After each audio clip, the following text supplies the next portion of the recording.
ये कहानी है एक राहुल नाम के लड़के की। वो पढ़ाई में तो ठीक ठाक था, एवरेज था, लेकिन उसकी आदत थी दिन भर दोस्तों के साथ घूमता रहता था।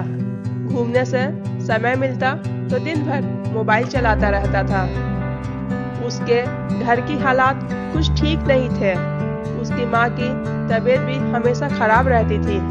राहुल बहुत ही गरीब परिवार से था। उसके घर की हालत तो बस से बदतर थी।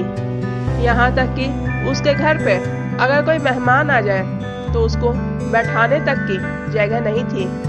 एक दिन राहुल का दोस्त सचिन उसको बुलाने के लिए आया कि चल कहीं घूमने चलते हैं। सचिन पहली बार राहुल के घर पर आया था।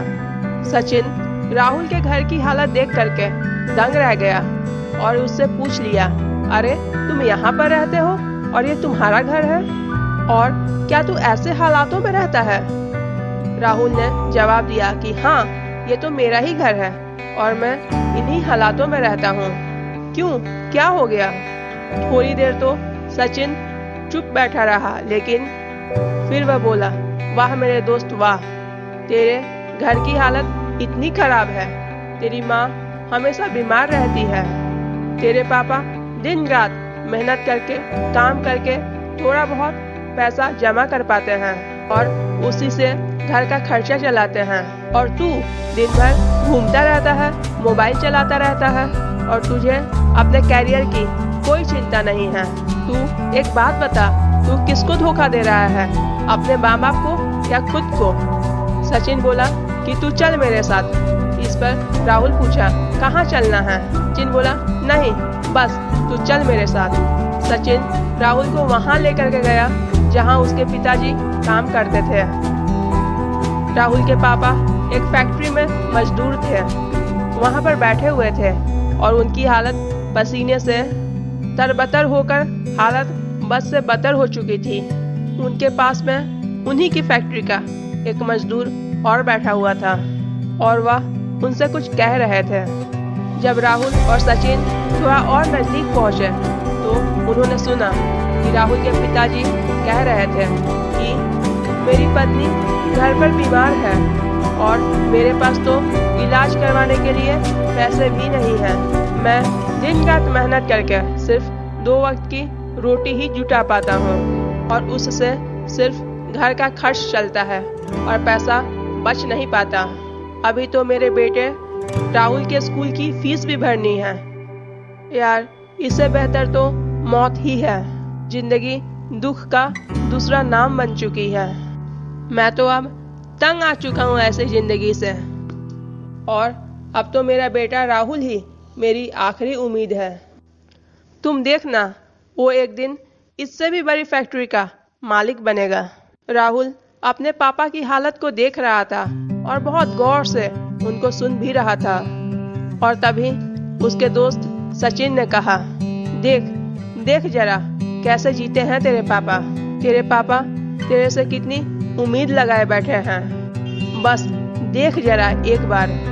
क्या तुझे लगता है कि इस तरह से तू उनकी उम्मीदों पर खरा उतर पाएगा? एक बार तू अपने पापा की हालत को देख कि वह कैसे जीते हैं, और एक बार तू अपनी हालत को देख कि तू कैसे रहता है। वो 2 कौड़ी का मोबाइल तेरे पापा से बढ़कर है। वो लड़कियां जो कुछ पलों के लिए तेरी जिंदगी में आती है और फिर चली जाती है, वो भी तेरे पापा से बढ़कर है। वाह मेरे दोस्त वाह, ये तो बस कुछ दिनों के लिए आएगी और फिर चली जाएगी। बदल अपने हालातों को। ये सब देखकर और सुनकर राहुल के खून के आंसू निकल गए और राहुल ने उसी दिन फैसला लिया कि जिस फैक्ट्री में मेरे पापा काम करते हैं, मैं उससे भी बड़ी फैक्ट्री का मालिक बनूंगा। ये अंदर से चीख उठी थी कि मुझे एक न एक दिन एक बहुत बड़े कंपनी का मालिक बनना है। जैसे ही उसके अंदर से ये चीख निकली, वह दिन के 10-10 घंटे पढ़ने लगा।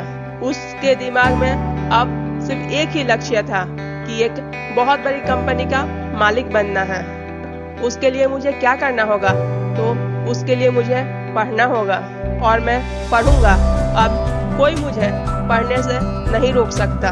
और फिर राहुल ने आखिरी के सिर्फ 2-3 महीने पढ़कर पूरे जिला में टॉप किया। लोग हैरान हो गए कि अरे ये कैसे हो गया। सबकी आंखें फटी की फटी रह गई, सब लोग दंग रह गए। टॉप करने के बाद जब राहुल का इंटरव्यू हुआ तो उससे पूछा गया कि अरे तुमने ये सब कैसे किया।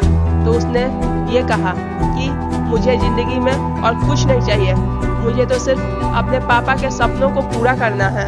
और उनका ये सपना है कि जिस फैक्ट्री में वो काम करते हैं मैं उससे बड़ी फैक्ट्री का मालिक बनूं। और सिर्फ इसी सपने को लेकर के मैं इतना पढ़ पाया और अपने जिला को टॉप कर पाया।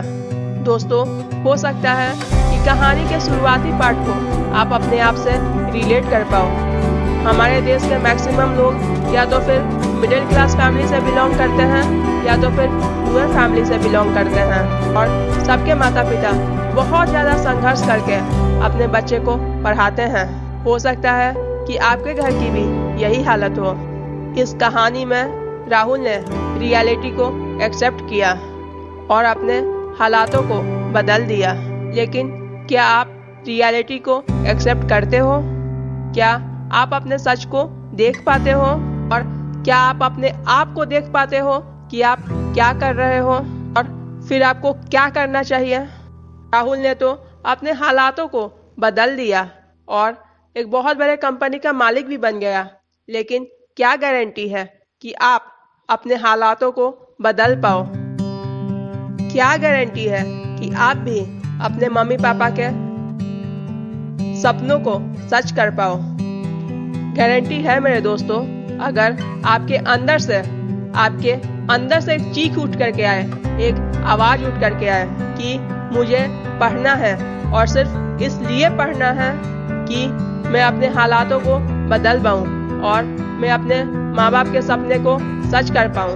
और जिस दिन आपके अंदर ये आ गया कि मुझे पढ़ना है और मुझे अपने मम्मी पापा के सपने को पूरा करना है, उस दिन ये बात तय है कि आप अपने हालातों को बदल दोगे और अपने माँ बाप के सारे सपनों को सच कर दोगे। लेकिन बस जरूरत है तो एक अंदर से आवाज की।